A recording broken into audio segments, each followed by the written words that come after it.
Okay, per your request, the machine was built relatively tall to accommodate a conveyor to be placed underneath to feed the finished drilled product into a sander or time saver.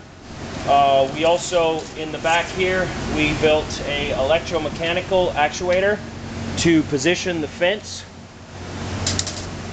Instead of doing it mechanically or doing shims that could be placed incorrectly and product could be potentially drilled incorrectly, we've made this all programmable, as you saw in the previous video with the touchscreen.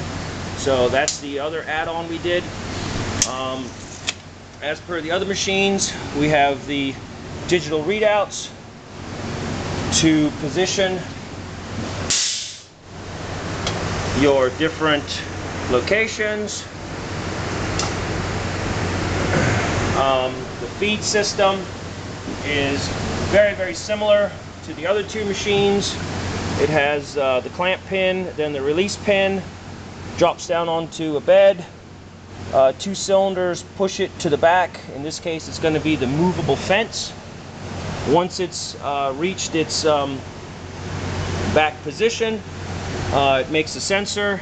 Once the sensor is made, a little different than the other two, since there's no saws on this machine, this cylinder here is going to force the product up against this solid 1.25 inch thick fence, and that's going to give you our 0 point, which is relative to all of the digital readouts that are on the machine.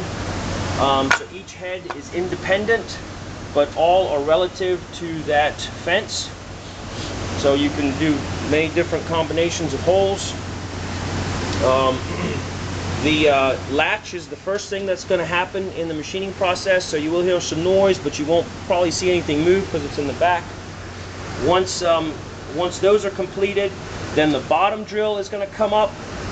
The bottom drill is going to do the majority of the work. That way the waste can fall to the ground. Once it's finished, it's going to retract, and as it retracts, the top drill will be following it because they are fixed together by a mechanical bond. That way the two can never collide. The top drill will then go through the remaining product, which is approximately 3/16 thick to 1/4 inch thick, and travel through the same depth that the bottom drill did, cleaning the hole out completely. Once that's completed, it's going to go back into the middle position where this device here, this pusher, will push the product out and fall onto your conveyor. So I'm going to go ahead and put the product in.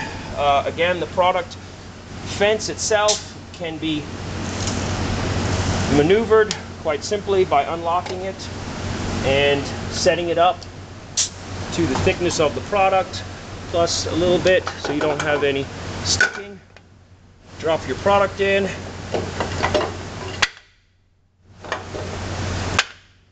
Okay, I'm going to run basically all 6 motors so we can see the full motion of the machine. Keep in mind that you can only run, if you so desire, different units individually.